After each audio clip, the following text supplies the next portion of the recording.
Hello दोस्तों, एक बार फिर से आप सबका स्वागत है। और आज एक मैं न्यू वीडियो लेकर आई हूँ। ये वीडियो है चैप्टर 8 और इसका नाम है the pobble who has no toes. सबसे पहले मैं आपको बताना चाहूँगी कि ये स्टोरी किस बुक से रिलेटेड है और कौन सी क्लास। तो ये है क्लास 6 चैप्टर 8। और अगर इसकी बात करें पब्लिकेशन की तो ये है न्यू इमेज पब्लिकेशन की बुक, जिसका चैप्टर 8 है the pobble who has no toes is the happiest creature. This is the title of this poem. ये एक पर्टिकुलर पोयम है और ये थोड़ी सी जिसे बोलते हैं ना नॉनसेंस और स्टूपिड टाइप, थोड़ी ये इस टाइप की पोयम है। तो बाकी मैं इस पोयम को स्टार्ट करने से पहले इसके आपको पॉइंट के बारे में बताना चाहूँगी कि इस पोयम को फुलिश कह सकते हो, नॉनसेंस कह सकते हो, स्टूपिड टाइप ऑफ आप इसे बोल सकते हो इस पोयम को। तो इस पोयम के जो पोएट हैं वो हैं एडवर्ड लीयर। यहाँ पे थोड़ा इनका थोड़ा ब्रीफ में डिस्क्रिप्शन दिया गया है। इतना ब्रीफ तो मैं नहीं बताने वाली हूँ क्योंकि ये तो आप खुद भी पढ़ सकते हैं। बस मैं थोड़ा थोड़ा मेन चीज़ें बताती हूँ कि एडवर्ड लीयर एक ब्रिटिश पोएट थे और ये मोस्टली फेमस थे किस टाइप की पोयम लिखने के लिए, जिसमें थोड़ा नॉनसेंस, इमेजिनरी, फुलिश टाइप की स्टोरी पोएम्स को क्रिएट करते थे। और इनका ये बेस्ट वर्क माना जाता था।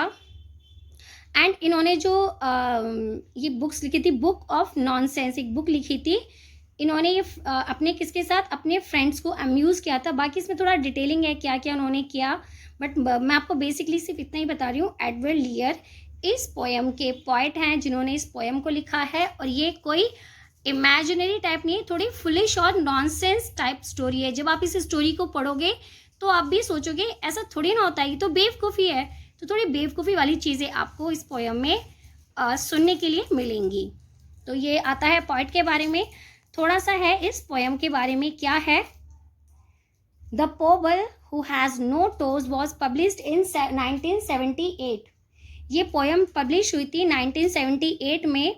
The poem tells the story of a pobble who lost his toes while swimming in the sea. इस पोयम में एक लड़के की स्टोरी बताई गई है जिसका नाम होता है पोबल। और वो जब स्विमिंग कर रहा होता है समुद्र में, उस दौरान उसके टोज होते हैं पैरों की उंगलियां। तो स्विमिंग करते टाइम वो अपने पैरों की सारी उंगलियों को खो देता है। देखो आपको इससे समझ में आ रहा है how can this possible, how can someone loss their toes when they swim in the sea. हो ही नहीं सकता ना, बट ये इस पोयम में हुआ है। तो यहाँ पे ये नॉनसेंस चीज़ है जो हमें पता चल रही है। Lear use of the nonsensical lines and the humorous stage creates as the amusing atmosphere of the readers।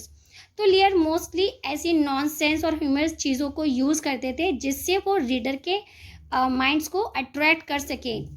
लियर has carefully use with the witty words of invoke to humour and the make the poem appear nonsense. यहाँ पे इन्होंने कुछ इस type के nonsense और humerus वर्ड्सों को भी use किया गया है जिससे कि वो रीडर्स के माइंड को अट्रैक्ट कर सकते हैं। और मे भी उन्होंने किया है। जब मैंने इस पोएम को पढ़ा था मैं खुद नहीं, मैं मतलब मुझे पहले तो समझ में नहीं आया ये कहना क्या चाह रहा है, इस पोएम में है क्या, मतलब पॉइंट बताना क्या चाहते हैं कि स्विमिंग करते हुए एक पोबल जो एक लड़का है उसने अपने पैरों की उंगलियों को खो दिया। तो ये तो सुन के लगता है क्या बेकार की बातें हैं, क्या ये स्टूपिड सी चीज़ है। तो यही इस पोएम में बताया गया है। चलिए ये हो गया इसके पॉइंट और इस पोएम का introduction.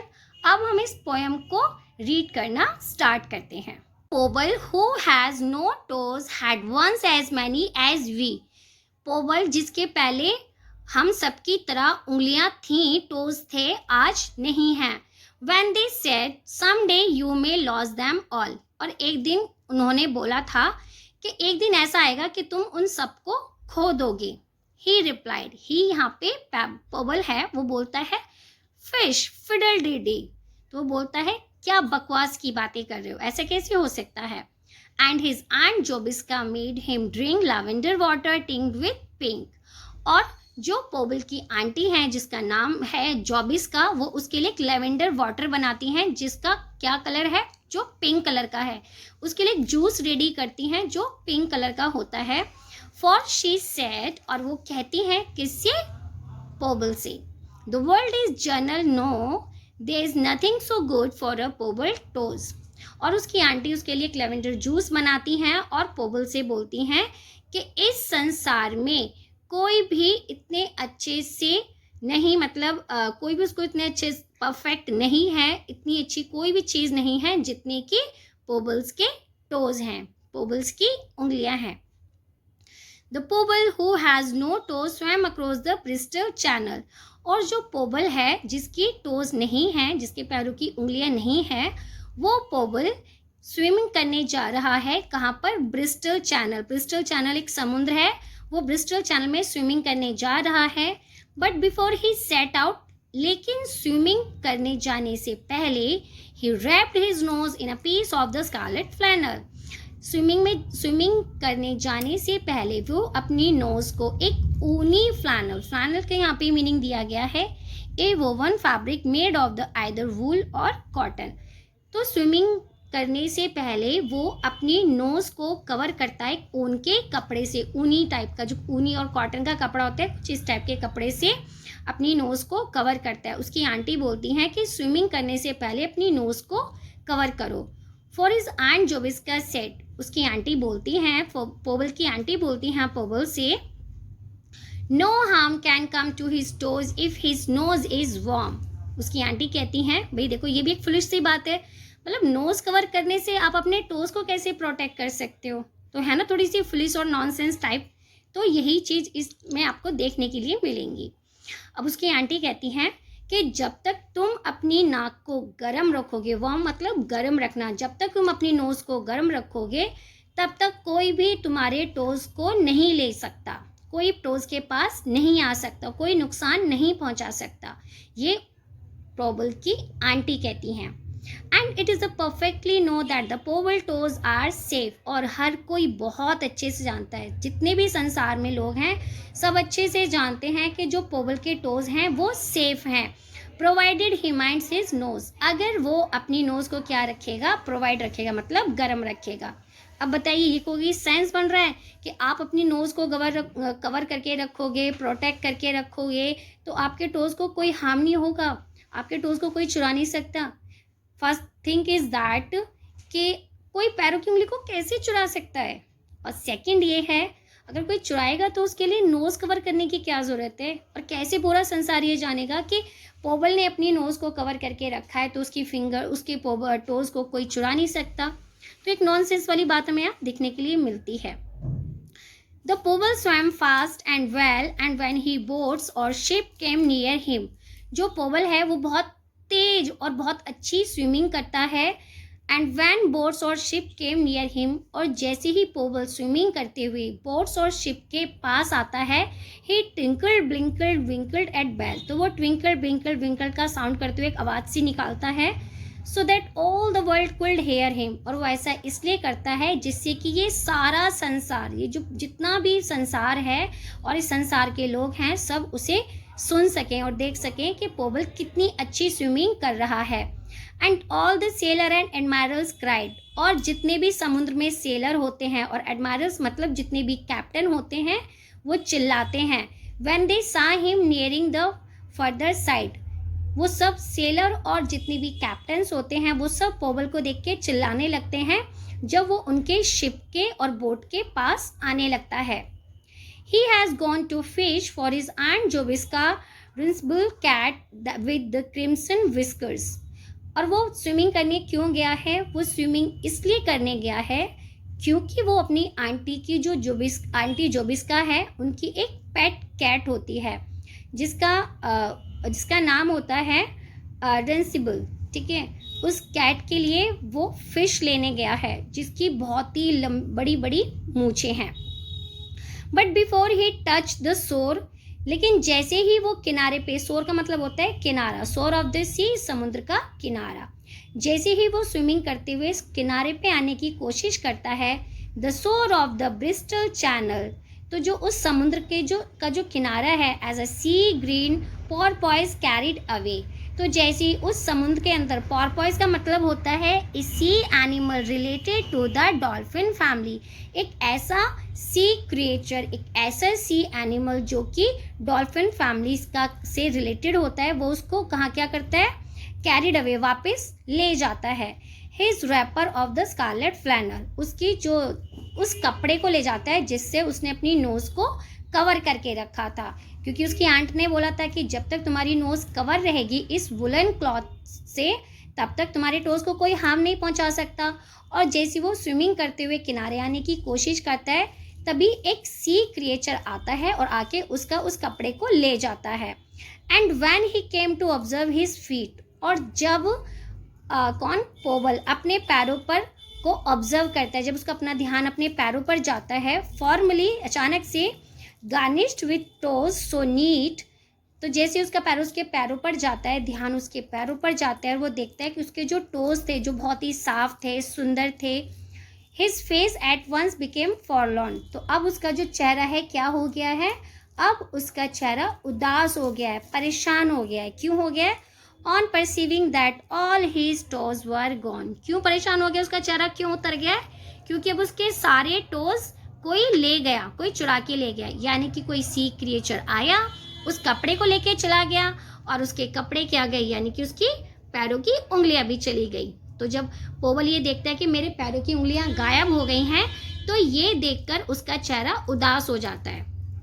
And nobody ever knew from that dark day to the present, और कोई भी ये नहीं जानता कि कैसे, मतलब कब लेके गया, डार्क रात पहले लेके गया या अभी प्रेजेंट में लेके गया, किसी को नहीं पता कि किसने पोबल की उंगलियों को चुराया।